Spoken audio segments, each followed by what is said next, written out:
Didn't really think we would be on a hot streak coming into LCS. Tough first week for CLG, going to be 0-2 in series. Definitely going to be motivated to come back strong next time around.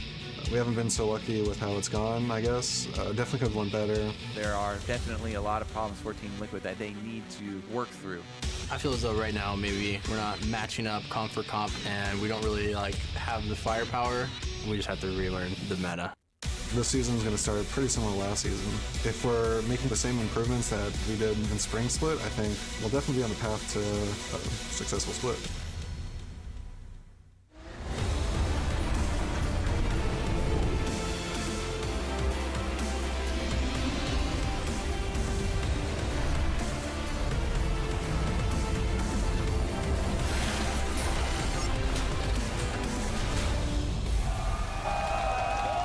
Welcome, ladies and gentlemen, to week 2 of the North American LCS. We've kicked off last weekend, or this weekend rather, last night with 2 3-game series and are on course for another day of action-packed League of Legends. Here's Darshan warming up under the watchful eye of Zix, the coach, and he'll be facing off against Dardoch and the rest of Team Liquid, who are still looking for their first win of the split as well. Over in the Battle Theater, we have GBM setting up and is still on the hunt for Energy's first series win as they take on Echo Fox and the likes of Frog in his opponent in the mid lane. LCS action is spinning up here in our Los Angeles studios. Hello, everyone. I'm James Dash Patterson. Pleased to introduce alongside me 2 of my favorite analysts. Mark. Your only analyst. Mark friends. Zimmerman. Yeah, exactly. That's the make that thing. cut. Basically, you're my last resort. Yeah. Mark Zimmerman and Alberto Crumbzz. Gentlemen, welcome back to the desk. Well, welcome back and welcome to the desk here. Summer split. I love to hear that. Anyway, starting off the day with some big news. The North American LCS Summer Finals have found a home in our neighbors to the north, Canada. On August 27th and 28th, the Air Canada Centre in Toronto, Ontario will play host to the Summer Finals as the top teams compete for North America's highest honors. Crumbzz, as a Canadian League player, how excited are you to see an event finally make its way across that border? It's about time, man. Canadian fans are so passionate. You know, there's been always Canadian players in the LCS since the very beginning, and these guys really know how to play. UBC, the main university of it, even has a top collegiate team, and they're from Canada. So Canada fans are going to be really wild. I'm expecting them to really give a good show.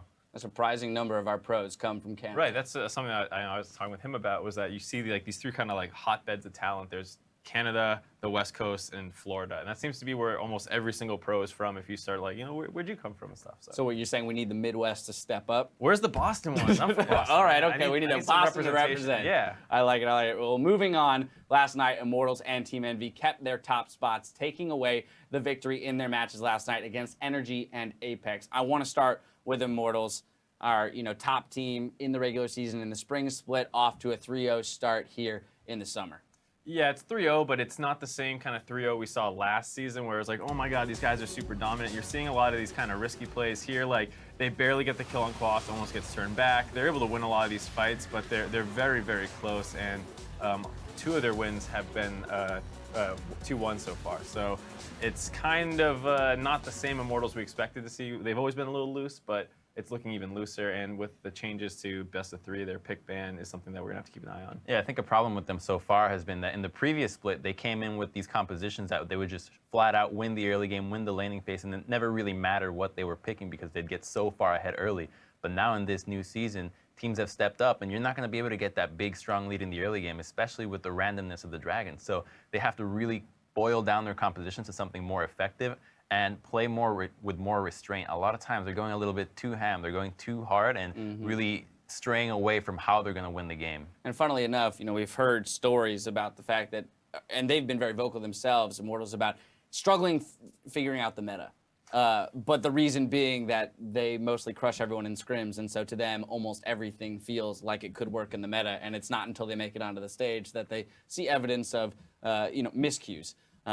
The other team that we want to talk about, Envy, they came out swinging and took down Apex to keep their hold on first place. Crumbzz, you've played with a number of the players on that squad, so I want to get your thoughts on how they've been shaping up the season as they are currently undefeated.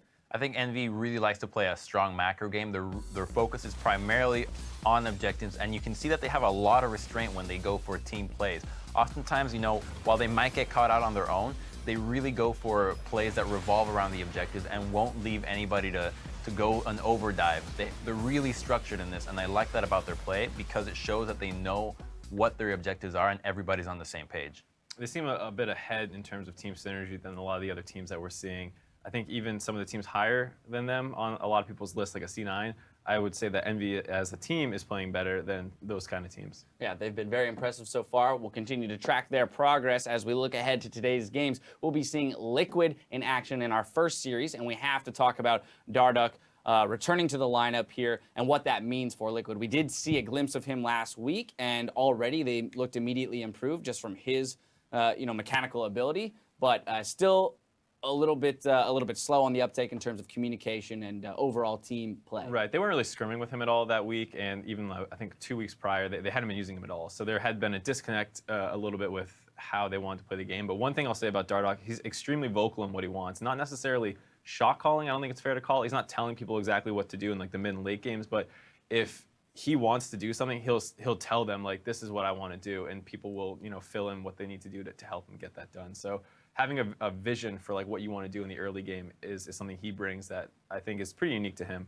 What's your diagnosis of him as a jungler and the difference between him and the likes of Moon, who was playing in the first week? Well, I love the storyline behind all of this. You got a bad boy jungler who's really talented, but gets benched from attitude, and then he has to get brought back just from his sheer skill, and now he has to make sure that he can bring the team together back and make these guys work. And to be honest, in that last game that they played last week, it looked like the entire team and not him was shaky. So something about how they're clicking has to get back in order. And particularly, I'm looking at Matt to work again with Darduck and work in that synergy because they're a team that revolves around the bottom lane, but Matt has to step up and get back to the level of Darduck. Yeah, starting 0-2, they're going up against CLG, our other 0-2 team. So both of these teams are going to be very hungry for their first win of the summer split. Now, one thing we talked about on the analyst desk last night that I want to hear your opinions on is the top lane meta. So let's jump up there real quick. We've talked about how we have a stacked top lane talent pool, as you can see it illuminate behind us, and then coupled with that, all of the changes that we've seen in the most recent patches affecting that diverse champion pool that any of these guys can grab from.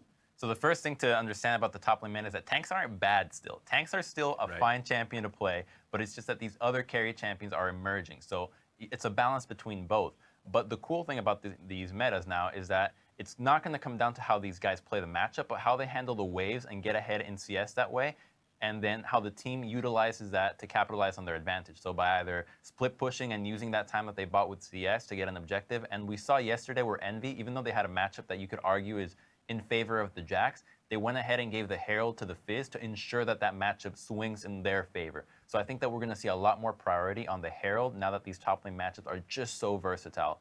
That was definitely something I wanted to touch on, was the importance of Herald. We were talking last week about how effective is it really, and I think the more we see it used, the more everyone's kind of understanding that this is a very high priority objective, especially if you're starting to do these kind of more split push focused champions. They'll start mowing down turrets, they'll win the 1v1s, and it just creates so much pressure on the map that you're going to need to start pulling extra people over to deal with, and that opens up the other side. Now, we threw this stat out last night, but just kind of as an illustration of contrast between the spring and summer splits. We've seen increases in kills per game for top laners. In the spring, we had 4.1 kills per game and a 16% kill share shared amongst the top laners. In the summer, we've got 5.38 kills per game and a 21.75% kill share. So top laners much more involved, much more focused when it comes to the team putting resources into them, as you mentioned. Now we have the possibility of tanks and carries. It's going to be fun to watch these teams really struggle to figure out, the rock, paper, scissors of it all, who beats who and what works for them. That's the other exciting thing, right? When we look at those top laners, we look at some of them, we say these are quintessential carry top lane players. And then we've got the guys who really do just perform on the tanks, and that option is still available to them. In terms of guys that I want to see pick it up, and I want to get your opinion here, is Darshan, right?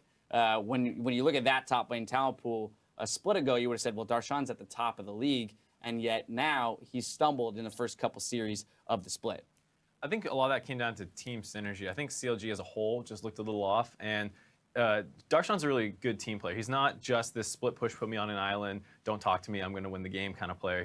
He will respond to TPs, and so there were a lot of instances where you saw him TPing into these situations that are just not going to work out from the very beginning, and there's no top laner in the league who is calling for himself to TP into those. He's not like, yeah, let me go into a horrible position. It's his team being like, hey, we need you, and him responding well because he's a team player, and then he's the one who looks bad as a result. So I think when you go back and rewatch a lot of those plays from last week, it wasn't really Darshan's fault. It was the team as a whole, like Smithy getting invaded on his red constantly and losing his buffs, and then they try and help him, and it doesn't work out. That reminds me of the game, that last split when CLG took the game off Immortals, where they had a lot of good synergy between like Smithy and Darshan to be able to shut down Huni. So they're clearly capable of reaching a point where they can fight the best 2v2 duo lane in the league, but they're really not there. I don't know if this is a common term, but it seems that CLG has a little bit of league atrophy just from having not played. Their meta and their mentality and just the way that they're playing, everything has just been toned down a notch. Right, well, with another week of practice in the books, hopefully they come back a little bit stronger this week and look more like the MSI CLG that we know and love. Now, before we go any further, though, we've got to take a look at how the teams stack up coming into this Saturday. Immortals and Team Envy, they lead the pack with 3 match wins each. They're followed by TSM, who has an opportunity to join them today. Apex, Echo Fox, and Cloud9 make up the middle of the pack, while our bottom 4 teams, CLG, Phoenix One, Liquid, and Energy, are all hungry for match wins this week to move up that ladder. Now, for an overview of the upcoming matches on NA LCS 1, the Battle Arena hosts Liquid's Brawl with Counterlogic Gaming, followed by Echo Fox and Energy in the second series. NA LCS 2 is where you can tune in to find Phoenix One against Cloud9 and TSM versus Apex after that. Make sure to come back tomorrow, though, where we see another 4 series, including one we're all very excited for, TSM and Immortals. And maybe before we talk about those 2 powerhouses, let's talk about some of our series today.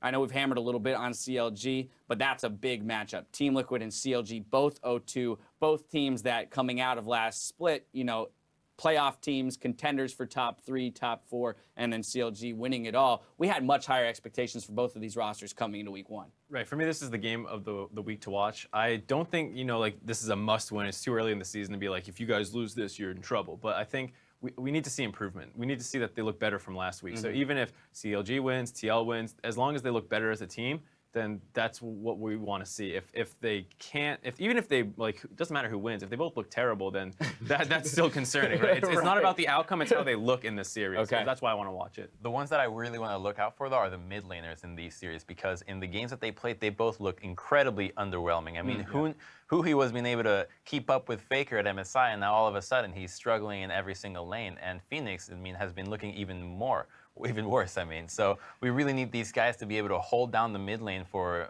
their team, because if you bleed out of mid lane, every single side lane is going to lose. So I'm looking out for these guys to actually pick champions that they can survive lane with at least, or use the help of their jungler to come back. All right, well, we'll put a spotlight on those guys as we watch the games unfold. Before we jump into our matches, though, last night we saw some incredible LCS big plays coming out of Ray in Game 2 of his series against Envy. Let's take a look back at some of the night's biggest dunks. He's basically Rengar ranges away from this Jarvan. And that's exactly Oh my god! And this through the traps of his own teammate. That's how distracted I am by how much burst damage that was. Just insane. 2-shotting a Sivir. That's so depressing as an ADC. I was driving to start working here at that time, so I wasn't watching the games, and all I heard was just Freak laughing because I was listening to it on my phone. I was just like, what is happening in this game? I couldn't even imagine what was causing that. Play-by-play halted for the last 10 minutes of that game, cackling. and it was literally just Freak cackling every single time that someone got zeroed out by the Jarvan. I saw that play yesterday, LOD commenting that to him it was like a under-leveled boomerang princess thrusted by Crown Prince, 4 levels down. It was brutal. Absolutely terrifying, that Jarvan play out of Ray. And for everyone at home, keep a lookout for those big LCS plays and send your favorite moments from this weekend our way on Twitter. We want to showcase some great plays from today later in the show, so tweet your submissions to @LOLesports and use the hashtag LCS Big Plays. That's going to do it for us here at the Analyst Desk. And the casters, well, they're ready to go, as well as the players, so let's send it over to them now to get our matches underway.